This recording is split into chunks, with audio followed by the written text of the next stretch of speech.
Hello everyone. నేను మీ doctor Ashwini, infertility specialist 49 Rajahmundry branch. So, secondary infertility గురించి మాట్లాడుకుందాం. చాలామంది కపుల్ ఏంటంటే ఫస్ట్‌ది నార్మల్‌గా మాకు ఫాస్ట్‌గానే వచ్చేసింది. సెకండ్‌ది ఎందుకు డిలే అవుతుంది అన్న డైలమాలో వాళ్ళు ఉంటారనమాట. ఒక కన్‌ఫ్యూజన్ ప్లస్ క్లారిటీ అనేది ఉండదు.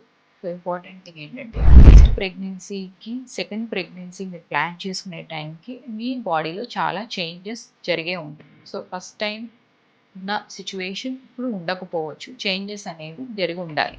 అసలు సెకండరీ ఇన్ఫర్టిలిటీ అంటే ఏంటి? సెకండరీ ఇన్ఫర్టిలిటీ అంటే ఫస్ట్ ప్రెగ్నెన్సీ అనేది కన్ఫర్మ్ అయింది న్యాచురల్‌గా ఆర్ వితౌట్ ఎనీ టాబ్లెట్స్ కానీ కన్ఫర్మ్ అయిన తర్వాత సెకండ్ ప్రెగ్నెన్సీకి కష్టమవుతుంది. అంటే దాన్ని మనం సెకండరీ ఇన్ఫర్టిలిటీ అంటాం. సో, ఈ ప్రాబ్లమ్‌ని చాలామంది కపుల్స్ ఫేస్ చేస్తున్నారనమాట ఈ రోజుల్లో. సో, దీనికి డెఫినెట్‌గా కారణాలైతే ఉన్నాయి. ఒకటి ఏజ్ పెరగటం. సో, ఏజ్ అనేది ఇంపార్టెంట్ ఫ్యాక్టర్ ప్లే చేస్తుంది. Second body weight. So, first time pregnancy వచ్చి కన్సీవ్ అయిన తర్వాత చాలామంది కొంచెం వెయిట్ పుట్ ఆన్ అవ్వటం అనేది జరుగుతుంది. అట్ ద సేమ్ టైమ్ కొంతమంది వెయిట్ తగ్గటం కూడా జరుగుతుంది. సో, ఇవి హార్మోన్స్ మీద ఇంపాక్ట్ అనేది ఉంటుంది. సో, మూడవది పీసీఓడి, థైరాయిడ్. సో, చాలామంది విత్ టైమ్ పీసీఓడికి మోర్ ప్రోన్ అవుతా ఉంటారు. అలాగే థైరాయిడ్ ప్రాబ్లమ్స్ అనేవి స్టార్ట్ అవుతా ఉంటాయి. సో, ఇవి కూడా సెకండరీ ఇన్ఫర్టిలిటీకి కారణం. Life style changes. So, life స్టైల్‌లో చేంజెస్ అవ్వటం, స్ట్రెస్ లెవెల్స్ పెరగటం, స్లీప్ డిస్టర్బ్ అవ్వటం.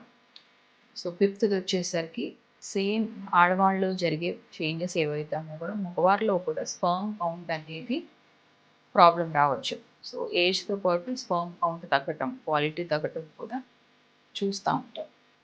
సిక్స్త్ వచ్చేసరికి ఏ కారణాలనేవి ఉండవు. సో, ఇటు అన్నీ బానే ఉంటాయి. ఏజ్ పరంగా ఎగ్స్ బానే ఉంటాయి. మగవారిలో కణాలన్నీ బానే బట్ స్టిల్ ప్రెగ్నెన్సీ అనేది కన్ఫర్మ్ అవ్వదు. సో, వీటంతటికి మనకి సొల్యూషన్ అనేది ఉంది. సో, సెకండరీ ఇన్ఫర్టిలిటీకి ట్రీట్మెంట్ ఎంత త్వరగా తీసుకుంటే అంత త్వరగా మీకు సక్సెస్ అవుతుంది.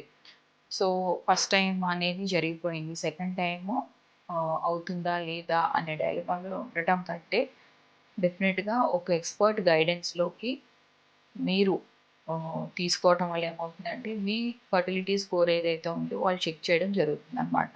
సో, దాన్ని బట్టి మీకు మెడికేషన్ అనేది ఇవ్వటం జరుగుతుంది. సో, దీన్ని బట్టి మీరు ఈజీగా ప్రెగ్నెన్సీ అనేది కన్ఫర్మ్ అవుతుంది. సో, డిలే చేయొద్దు. సో, చాలామంది ఏంటంటే ఫస్ట్ ప్రెగ్నెన్సీ వల్ల కూడా యుటరస్‌లో చేంజెస్ రావటం, యుటరైన్ హెల్త్ మారడం అనేది కూడా జరుగుతా ఉంటుంది. సో, దీనికి కూడా ఒక్కోసారి సర్జికల్‌గా మనం కరెక్ట్ చేసుకోవాలనమాట. సర్జికల్‌గా కరెక్ట్ చేసుకుంటే కొంతమంది ఇమ్మీడియేట్‌గా ప్రెగ్నెన్సీ అనేది కన్ఫర్మ్ అవుతుంది. లేదా కొన్ని ట్రీట్మెంట్స్‌కి వెళ్తే త్వరగా సక్సెస్ అవుతుంది. సో, ఇంకా మీకు ఫర్దర్‌గా ఏమన్నా డౌట్స్ ఉన్నా డెఫినెట్‌గా నన్ను doctor Ashwini 49 fertility centre at Rajahmundry మీరు కన్సల్ట్ అవ్వచ్చు. Thank you. Thank you so much.